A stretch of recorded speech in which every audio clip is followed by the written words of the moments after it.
Et si je vous disais que ce n'est pas l'âge qui vous fatigue, mais votre sang qui n'arrive plus à nourrir votre corps, ce que vous croyez être normal pourrait en réalité être le début d'un effondrement silencieux. Je vais vous raconter une histoire, pas celle d'un patient en particulier, mais celle que j'ai vécue des centaines de fois, assis dans ce vieux fauteuil de consultation qui m'a vu vieillir autant que mes patients. Je suis le docteur Claire, médecin généraliste pendant plus de 40 ans. Aujourd'hui, à la retraite, j'ai pris la décision de ne plus prescrire de médicaments, mais de transmettre mes connaissances, car ce que je m'apprête à vous dire ne se trouve pas toujours dans les livres, ni dans les pilules qu'on avale mécaniquement. C'est le fruit d'années d'observation, de silence partagé avec des patients inquiets, de signes du corps que personne ne prend le temps d'écouter. Et justement, ce sont ces signes que je veux que vous compreniez. Un jour, un homme est entré dans mon cabinet, 58 ans. Il marchait lentement, trop lentement pour son âge. Il s'est assis en silence et m'a dit « J'ai les jambes lourdes, ça me tire la nuit, parfois je me réveille avec des crampes, mais bon, c'est sûrement l'âge, non ?»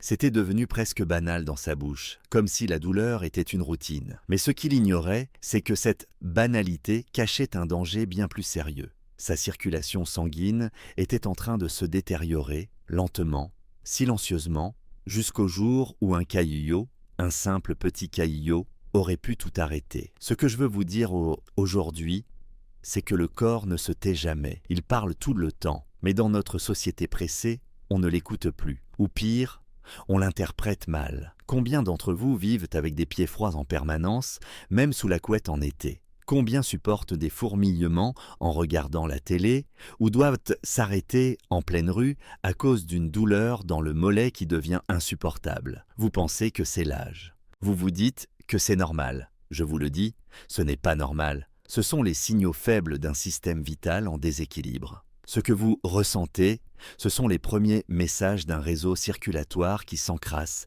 qui perd sa souplesse, qui n'apporte plus aux extrémités ce qu'il devrait apporter, la vie. Oui, la vie tout simplement. Parce que le sang, c'est la vie. Et lorsque ce sang circule mal, il y a manque d'oxygène, stagnation, des gaz invisibles, des petits troubles aujourd'hui qui peuvent devenir des urgences demain. Le plus cruel dans cette histoire, c'est que personne ne vous alerte. Parce que les examens classiques passent à côté. Parce que vous êtes encore dans les normes. Parce que tant qu'il n'y a pas eu d'AVC ou de phlébite, on vous dit « restez actif, buvez de l'eau, ce n'est rien ». Et vous rentrez chez vous avec vos doutes et vos douleurs. Moi, je ne veux plus rester silencieuse. C'est pourquoi j'ai décidé de créer cette chaîne. Pour vous, pour les personnes de plus de 50 ans qui veulent te comprendre leur corps autrement. Pour ceux qui n'acceptent plus que le vieillissement rime avec renoncement. Pour ceux qui savent que l'on peut vieillir en restant vivant, vraiment vivant. Dans la vidéo d'aujourd'hui, je vais vous montrer comment reconnaître les signes avant-coureurs d'une mauvaise circulation et surtout quelles vitamines naturelles peuvent, en quelques semaines, transformer votre énergie, votre mémoire, vos jambes et même votre sommeil. Et croyez-moi, ce que vous allez apprendre ici, vous ne l'entendrez pas dans les publicités ni dans les salles d'attente bondées. Ce sont des conseils concrets, pratiques, validés par la science, mais oubliés par le système. Mais avant d'aller plus loin, si cette vidéo vous parle, si elle vous touche, abonnez-vous à cette chaîne. C'est un geste simple qui me donne l'élan, la motivation de continuer à transmettre. Chaque nouvel abonné, chaque petit « j'aime », chaque commentaire, c'est comme une consultation partagée à distance. Un lien précieux que je chéris profondément. Et maintenant, je vous laisse avec une petite question pour vous faire réfléchir. Selon vous, quel est le premier organe à souffrir lorsque la circulation du sang commence à ralentir insidieusement? A. Le cœur. B. Le cerveau. Commentez votre réponse en écrivant simplement A ou B dans les commentaires. Je lirai chacune de vos réponses et je vous dirai bientôt ce que cela révèle sur votre santé. Quand j'étais encore en activité, je disais souvent à mes jeunes internes « Le corps parle toujours ». Ce sont nos oreilles qui s'habituent à ne plus entendre. Et pourtant, je le vois encore aujourd'hui, autour de moi, chez d'anciens patients ou même chez des amis de mon âge. Les signes sont là, visibles, insistants parfois, mais on les ignore, par habitude, par fatigue, par résignation. Le problème, c'est qu'avec la circulation sanguine, l'inaction a un coût physique, un coût vital. Ce que je veux partager avec vous maintenant, ce sont les signaux d'alerte silencieux. Ceux que le corps vous envoie bien avant qu'un médecin ne prononce un mot grave. Car oui, avant les phlébites, les AVC, les varices ulcérées, il y a toute une période de précurseurs. Et c'est à ce moment-là qu'il faut agir, pas après. L'un des signes les plus trompeurs, c'est ce que j'appelle le fourmillement accepté. Vous voyez de quoi je parle ? Cette sensation d'engourdissement dans les pieds ou les mollets après être resté assis trop longtemps. Devant un repas, un film, dans la voiture, on bouge un peu la jambe, on frotte et ça passe. On se dit que c'est la posture. Non, c'est la circulation qui se ralentit et qui peine à irriguer les tissus. C'est un manque d'oxygène, un manque de fluidité, un message discret mais grave. Et puis il y a cette autre sensation, les pieds froids. Un froid qui ne dépend pas de la météo, ni de la chaussette, ni du chauffage. Un froid interne qui persiste même sous la couette. Il m'est arrivé de voir des patients en plein mois d'août avec des chaussons fourrés et personne ne leur avait jamais dit que cela pouvait être un symptôme vasculaire. Ce n'est pas normal. Ce n'est jamais normal. Le sang devrait réchauffer. S'il ne le fait plus, c'est qu'il ne circule plus correctement. Mais ce qui m'alerte le plus, ce sont les crampes nocturnes.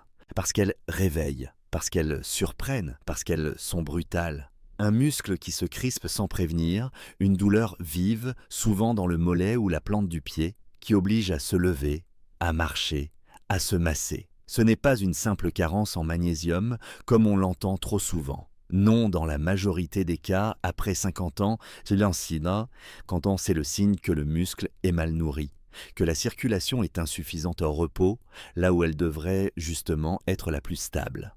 Pire encore, chez certaines personnes, ce ne sont pas des crampes, mais des sensations de jambes agitées, impossibles à apaiser. Le corps demande du mouvement parce qu'il ne reçoit pas assez de flux. Un autre signe, moins souvent évoqué mais tout aussi parlant, ce sont les changements de couleur de la peau. Une teinte bleuâtre sur les orteils, une pâleur soudaine des pieds, voire des taches foncées autour des chevilles. J'ai vu ces signes sur des jambes qui semblaient en bonne santé. Et pourtant, sous la surface, les capillaires se fatiguent. Les parois veineuses se déforment, la pression s'accumule. La peau devient le miroir d'un système vasculaire à bout de souffle. Et enfin, bien sûr, il y a les varices visibles, ces veines dilatées, tortueuses, qui remontent le long des jambes comme une carte routière désordonnée. Là aussi, on entend tout et n'importe quoi. Que c'est de famille, que c'est esthétique, que c'est la faute aux grossesses. Tout cela n'est pas faux, mais c'est incomplet. Les varices sont le signe d'un sang qui ne remonte plus, qui stagne, qui gonfle les veines jusqu'à les faire céder. Et ce sang stagnant devient un terreau idéal pour les caillots, pour l'inflammation chronique, pour l'ulcération. Vous voyez ces 5 signes, engourdissement, froid, crampes, peau modifiée, veines apparentes, ne sont jamais anodins. Ils forment un tableau clinique que j'ai vu se répéter des centaines de fois. Ils sont les mots silencieux d'un corps qui demande de l'aide. Et plus on attend, plus le traitement devient complexe, long, invasif parfois. Alors posez-vous cette question. Quand votre corps vous parle, est-ce que vous l'écoutez ou est-ce que vous attendez qu'il hurle pour le croire ? La médecine ne devrait pas être une affaire de réaction, mais de prévention lucide. Et cette lucidité commence par une attention nouvelle aux détails du quotidien. Ce que je vais vous transmettre dans la suite de cette vidéo, ce sont des outils simples, naturels, puissants, pour améliorer votre circulation bien avant qu'il ne soit trop tard. Mais cela commence par cette prise de conscience essentielle. Votre inconfort d'aujourd'hui peut être l'alerte vitale de demain. Si vous vous reconnaissez dans l'un de ces symptômes, ne les minimisez pas, observez-les, notez leur fréquence et surtout, ne restez pas seul. Vous avez le droit et même le devoir d'agir pour votre santé. Je suis médecin. Retraité, oui, mais toujours au service de la vie. Et je vous dis ceci, avec toute l'expérience que le temps m'a donnée, il vaut mieux prévenir un infarctus silencieux que pleurer un AVC brutal. Alors, poursuivons ensemble. Parce que comprendre ces signaux, c'est déjà commencer à guérir. Pendant de longues années, j'ai cru que le pire chez un patient, c'était la douleur. Mais avec le temps, j'ai compris que le plus inquiétant, ce n'était pas ce que l'on ressent, c'est ce que l'on ne ressent plus, car le corps, lorsqu'il cesse de bien circuler, commence à s'éteindre lentement, silencieusement, sans fracas. Et le danger, c'est justement cette lenteur, cette progression insidieuse, invisible, parfois indolore. Le sang ne crie pas, il ralentit, et ce ralentissement, s'il n'est pas perçu, s'accumule jusqu'à l'irréparable. La circulation sanguine est bien plus qu'un simple flot de liquide dans des tubes. Elle est la vie en mouvement. Elle transporte l'oxygène, les nutriments, les hormones, les cellules immunitaires. Elle réchauffe, elle nettoie, elle répare. Lorsqu'elle fonctionne bien, on ne la remarque pas. Mais dès qu'elle commence à faiblir, c'est tout un équilibre biologique qui se dérègle. En tant que médecin, j'ai vu ce déséquilibre surgir sous de multiples formes. Un patient qui guérit difficilement d'une coupure pourtant banale. Une plaie sur le tibia qui met des mois à se refermer. Un pied qui change de couleur imperceptiblement. Et dans tous ces cas, le problème n'était pas la peau ni les muscles, c'était la circulation, lente, paresseuse, inefficace.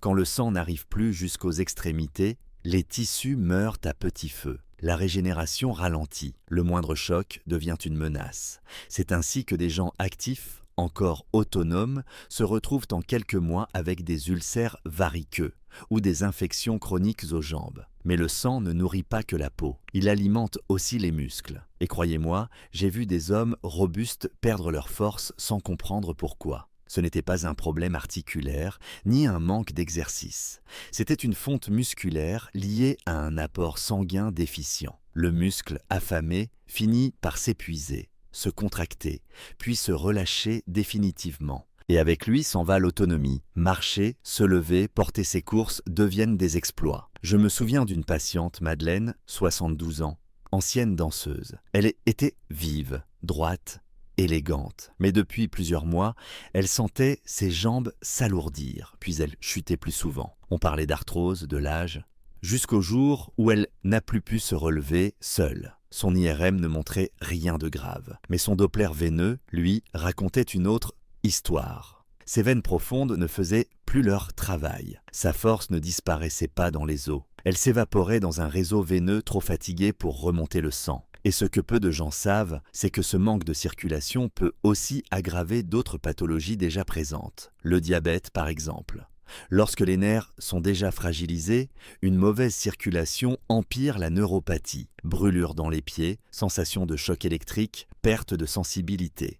Combien de patients ont perdu un orteil, ou pire, parce qu'ils n'avaient pas ressenti une simple ampoule, devenue infection, devenue nécrose. La circulation, c'est aussi le moyen pour notre corps de nous avertir, de nous défendre. Quand elle s'effondre, nous perdons nos alarmes internes. Et le pire, je dois le dire sans détour, c'est le risque thrombotique. Le sang qui ne circule plus librement a tendance à stagner.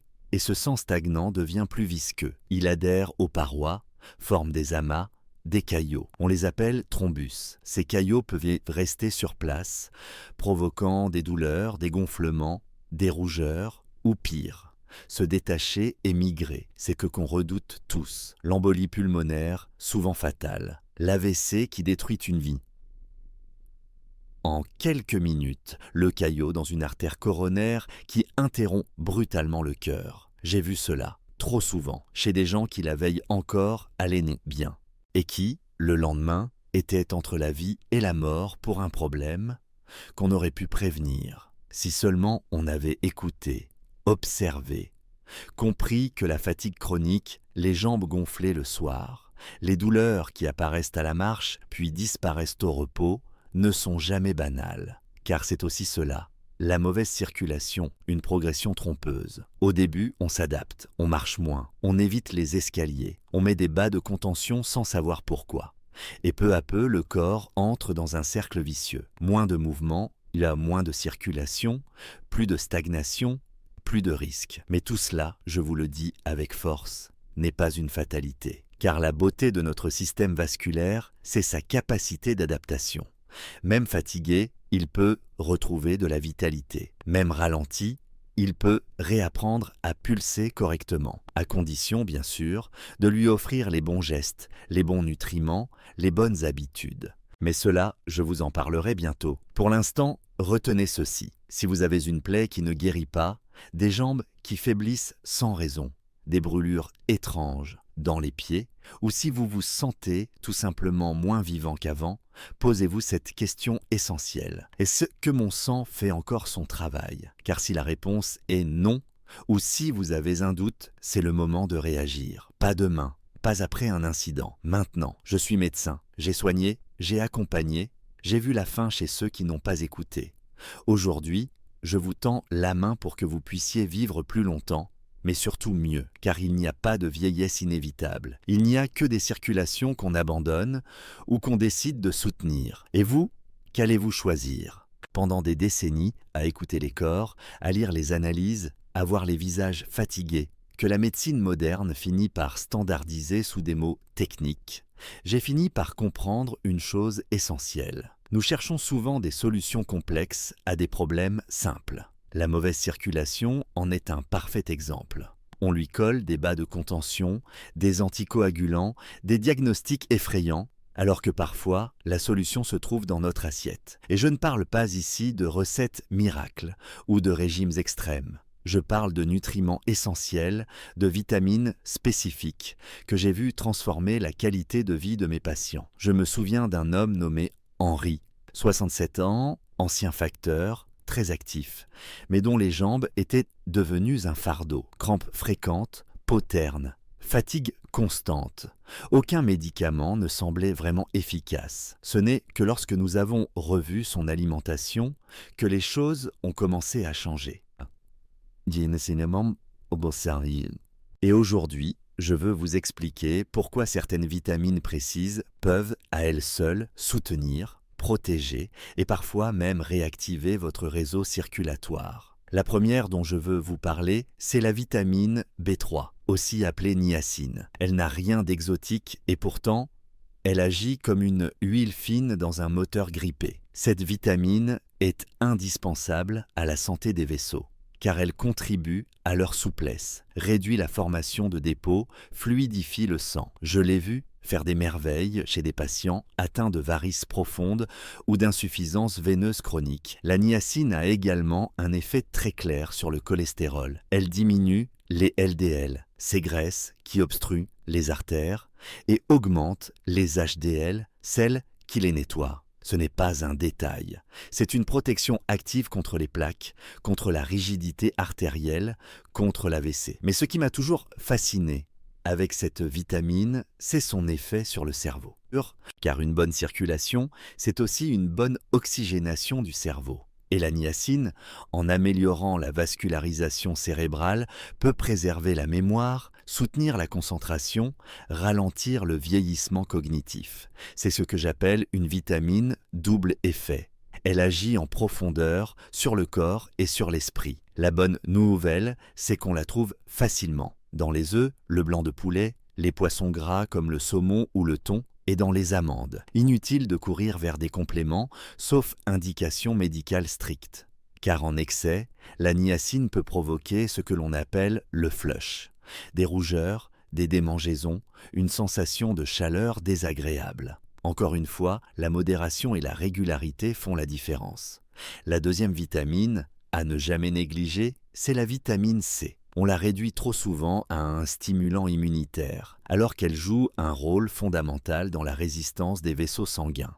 Elle est responsable de la production de collagène, ce tissu qui maintient l'élasticité et la solidité des parois veineuses. Quand il manque de collagène, les veines se distendent, se fragilisent et la circulation devient chaotique. La vitamine C agit comme un bâton de soutien invisible à l'intérieur de vos artères. Mais ce n'est pas tout. Elle a un pouvoir anti-inflammatoire remarquable. J'ai vu des personnes souffrant de jambes lourdes ou de sensations de brûlure retrouver du confort simplement en intégrant plus de fruits frais et de légumes riches en vitamine C. Les agrumes, bien sûr, mais aussi le kiwi, le poivron rouge, les brocolis et un fruit méconnu mais extraordinaire, la goyave. Un seul fruit couvre bien plus que l'apport quotidien recommandé. Mais attention à la manière de consommer cette vitamine, elle est fragile. Elle s'oxyde à la lumière, à l'air, à la chaleur. Couper une orange le matin et la manger le soir,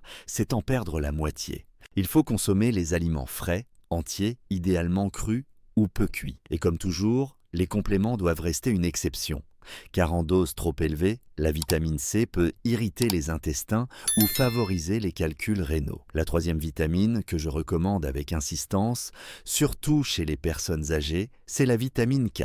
Pourquoi ?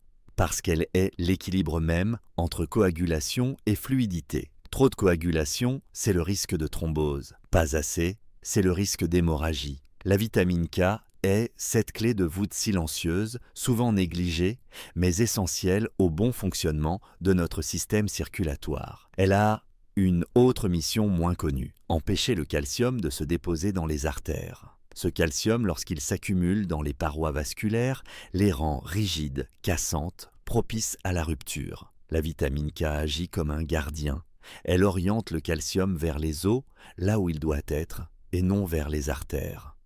On la trouve dans les légumes verts à feuilles, épinards, choux frisés, persil, mais aussi dans certains fruits comme le kiwi. Un jus vert maison le matin, avec du céleri, de la pomme, une touche de gingembre et de menthe, peut devenir un rituel salvateur. Je recommande à mes anciens patients de le boire non filtré, pour bénéficier de toutes les fibres. Et si vous prenez un anticoagulant comme le warfarine, n'arrêtez pas ces aliments. Le secret, ce n'est pas d'éviter la vitamine K, mais de maintenir une consommation constante pour que votre traitement soit équilibré. Enfin, je ne peux pas terminer ce partage sans parler de la vitamine E, une véritable armure contre l'oxydation. Elle protège les parois vasculaires des agressions quotidiennes des radicaux libres, ces petites particules qui accélèrent le vieillissement cellulaire. Elle soutient aussi la production de monoxyde d'azote, une molécule qui détend les vaisseaux, abaisse la pression artérielle et favorise le flux sanguin. C'est une vitamine que je recommande avec tendresse.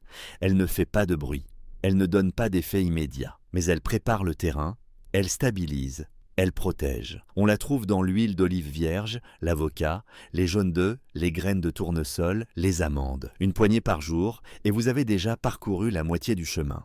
À travers ces 4 vitamines, B3, C, K et E, se trouve une voie naturelle de régénération que la médecine classique oublie trop souvent. Ne remplace pas les traitements, mais elle prépare le terrain, renforce le corps, lui redonne sa chance. Et vous avez cette chance, chaque jour, à chaque repas, dans chaque décision. Je suis médecin, et si je vous parle ainsi aujourd'hui, ce n'est pas pour vous convaincre, mais pour vous réveiller. Car parfois, les plus grandes avancées ne viennent pas d'un hôpital, mais d'un panier de marché. Quand j'étais encore en exercice, je disais souvent à mes patients, ce ne sont pas les grandes révolutions qui changent la santé, ce sont les petites choses, répétées avec bon sens. Et maintenant que je suis à la retraite, je le crois plus que jamais, car j'ai vu trop de gens chercher des solutions dans la complexité, alors que ce qu'il leur fallait, c'était de revenir à la régularité, à l'écoute, à la stabilité du quotidien. Vous avez peut-être pris conscience, à travers ce que je vous ai partagé jusqu'ici, que votre circulation n'est pas seulement une affaire de veines et d'artères. Elle est au cœur de votre vitalité. Et la bonne nouvelle, c'est que vous avez plus de pouvoir que vous ne l'imaginez pour la renforcer, la protéger, la soutenir. Cela commence par un principe fondamental, la constance. J'ai vu trop de patients, pleins de bonnes intentions, démarrer un changement alimentaire, introduire des jus verts, manger plus de légumes et tout abandonner au bout de 3 semaines parce qu'ils n'en voyaient pas les effets immédiats. Mais le corps, surtout passé 50 ans, ne réagit pas comme à 20 ans. Il ne répond pas à la vitesse, il répond à la cohérence. C'est la répétition, jour après jour, qui transforme. Pas l'intensité, pas l'excès, pas la contrainte. Je leur disais souvent, ce n'est pas ce que vous mangez un dimanche qui change votre santé, c'est ce que vous mangez du lundi au vendredi. Il en va de même pour l'activité physique. Inutile de courir 1 heure 2 fois par mois. Ce qu'il vous faut, c'est 15 à 20 minutes de marche quotidienne, de préférence après les repas. Je l'ai vu, cette simple habitude, mise en place sans douleur, change la circulation. Le sang s'active, les jambes s'allègent, la digestion s'améliore, le moral remonte. Mais il y a une autre habitude dont on parle peu, l'hydratation. Un sang bien hydraté circule mieux, transporte mieux, élimine mieux. Beaucoup de personnes âgées ne boivent pas assez, pas par oubli, mais parce que la sensation de soif diminue avec l'âge. Et pourtant, j'ai vu des améliorations significatives sur les œdèmes, sur les douleurs diffuses, simplement en réapprenant à boire régulièrement tout au long de la journée. Pas des litres d'un coup, non. Juste un verre d'eau toutes les 2 heures. Un petit geste, un grand impact. J'aimerais aussi vous parler d'un autre sujet, les médicaments anticoagulants, comme la warfarine, que beaucoup d'entre vous prennent peut-être. Ces traitements sont utiles, bien sûr, mais ils demandent une vigilance particulière. Et cette vigilance, ce n'est pas d'éviter les légumes verts riches en vitamine K, comme on vous l'a peut-être dit. Non, ce que je vous ai toujours conseillé à mes patients, c'est de garder une consommation stable. Le danger, ce n'est pas le brocoli. Le danger, c'est d'en manger beaucoup un jour, puis plus du tout pendant une semaine, car cela déséquilibre le traitement. Le rôle du médecin, c'est de calibrer votre dose d'anticoagulants en fonction de votre alimentation, pas de vous interdire les aliments sains. Je vous encourage à parler à votre médecin si vous souhaitez changer vos habitudes. Pas pour lui demander la permission, mais pour avancer ensemble, en sécurité. Un bon médecin ne vous dira jamais d'arrêter les légumes. Il vous aidera à adapter les doses. C'est cela, la médecine de terrain, celle que j'ai toujours défendue. Maintenant, permettez-moi de vous dire ceci, avec toute la sincérité d'un médecin qui a vu passer des milliers de visages dans son cabinet. Le vrai soin commence par vous. Ce que vous décidez de mettre dans votre assiette, ce que vous décidez de bouger, de boire, de maintenir comme rythme. Ce n'est pas une question de chance, ce n'est pas une question d'argent. C'est une question de choix, de régularité, de patience. Et je le sais, vous avez la force de faire ces choix. Parce que vous savez, au fond de vous, que vous méritez mieux qu'un vieillissement douloureux. Vous méritez des jambes qui vous portent, un cœur qui bat sans alarme, un esprit clair, une nuit paisible. Alors si vous avez reconnu certains signes dans votre propre corps, jambes lourdes, crampes, peau qui change, fatigue constante, je vous en prie, n'attendez pas le verdict d'un scanner pour agir. Commencez aujourd'hui, avec une poignée d'amandes, une salade verte, une marche de 15 minutes, un verre d'eau, une meilleure écoute de vous-même. Je suis médecin, et je ne vous parle plus depuis une blouse blanche, mais depuis l'expérience, depuis la tendresse aussi. Car je vous considère comme mes anciens patients, comme ces visages que je revois avec émotion. Et ce que je souhaite pour vous, ce n'est pas la perfection. C'est le mieux possible, jour après jour. Merci de m'avoir écouté jusqu'ici. Merci de croire encore que la santé, c'est une construction, pas une fatalité. Et si cette vidéo vous a été utile, si elle a éveillé en vous une envie d'agir, alors je vous invite à vous abonner à cette chaîne, à la partager, à laisser un mot en commentaire. Pas seulement pour moi, mais pour celles et ceux qui liront vos mots, vos choix, vos prises de conscience. Parce que dans cette communauté, nous ne sommes pas seuls. Nous avançons ensemble, un pas à la fois. Pendant toutes ces années passées à écouter les souffrances, les silences, les inquiétudes muettes de mes patients, j'ai compris une chose essentielle. La santé ne se perd pas du jour au lendemain, elle s'effrite. Un petit signe ici, une fatigue qu'on banalise, une douleur qu'on ignore, une habitude qu'on laisse se détériorer. Et à force de ne rien faire, le corps s'adapte. Mais mal, il compense, il se fatigue, il se tait. Jusqu'au moment où il crie. Ce cri, c'est l'accident vasculaire, la chute irréversible, la perte d'autonomie, et je ne vous le souhaite pas. C'est justement pour cela que j'ai décidé, malgré mon âge, de ne pas me taire, de ne pas partir à la retraite dans le silence. J'ai choisi de transmettre, d'alerter, de réveiller. Ce que je vous ai partagé dans cette série de réflexions sur la circulation sanguine, ce ne sont pas des recettes miracles. Ce sont des vérités simples, parfois oubliées, que j'ai vues fonctionner sur des centaines de personnes. J'ai vu des jambes reprendre vie, des visages se détendre, des douleurs chroniques s'atténuer simplement parce qu'on avait mieux mangé, mieux bougé, mieux écouté son corps. J'ai vu l'énergie revenir chez des femmes et des hommes qui pensaient ne plus pouvoir grimper un escalier. J'ai vu la confiance renaître quand on comprenait enfin pourquoi le corps fatiguait. Car ce n'était pas l'âge, ce n'était pas une fatalité, c'était une alerte. Et elle arrivait à temps. Le vrai secret, ce n'est pas dans un médicament ou un traitement compliqué. Il est dans la régularité des bons choix, dans ce que vous faites chaque jour sans y penser, ce que vous mettez dans votre assiette, la façon dont vous respirez, dont vous marchez. dont vous vous respectez. La circulation sanguine est une danse invisible. Si elle ralentit, tout s'essouffle. Le cœur, le cerveau, les jambes, la peau, le sommeil. Mais si elle circule bien, tout s'illumine à nouveau. Alors aujourd'hui, je vous invite à prendre votre santé en main, non pas par peur, mais par amour. Amour de votre corps, de vos années encore à vivre, des gens qui vous entourent et qui méritent un vous en pleine forme. Je vous invite à vous poser, à regarder votre mode de vie avec lucidité et à vous dire: est-ce que je fais ce que je peux pour me donner les moyens d'aller mieux? Si la réponse est non, il est temps, il n'est jamais trop tard pour bien faire. Et si vous avez déjà mis en place de bonnes habitudes, je vous félicite. Continuez, transmettez, car plus nous partageons ces savoirs, plus nous aidons les autres et sortir de la spirale de la résignation. Et moi, dans cette fin de vie que j'ai choisie active, je me tiens ici, pas comme un expert qui impose, mais comme un ancien médecin qui tend la main. Je ne fais pas ces vidéos pour devenir célèbre. Je les fais parce que je sens que c'est ma façon à moi, aujourd'hui, de continuer à être utile. Mais je vous avoue que cela demande du temps, de l'énergie, de l'effort. Alors si vous pensez que ce contenu a de la valeur, si vous voulez soutenir cette démarche, abonnez-vous à cette chaîne. Ce petit geste pour moi est immense. Et si vous en avez la possibilité, vous pouvez aussi faire un don, même modeste, pour soutenir la création de futurs contenus. Car tant que je pourrai parler, tant que j'aurai la force, je continuerai à transmettre ce que j'ai appris. Chaque soutien, chaque commentaire, chaque partage me donne le courage de continuer. Question pour vous. Selon vous, quelle était la première habitude que vous pouvez changer ou améliorer dès aujourd'hui pour mieux faire circuler votre sang? A. Boire plus d'eau régulièrement. B. Marcher 20 minutes par jour après les repas. Dites-moi votre réponse en commentaire, en écrivant simplement A ou B.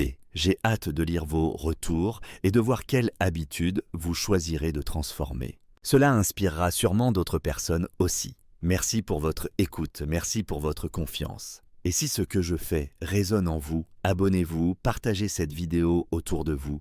Et si vous le pouvez, faites un petit don.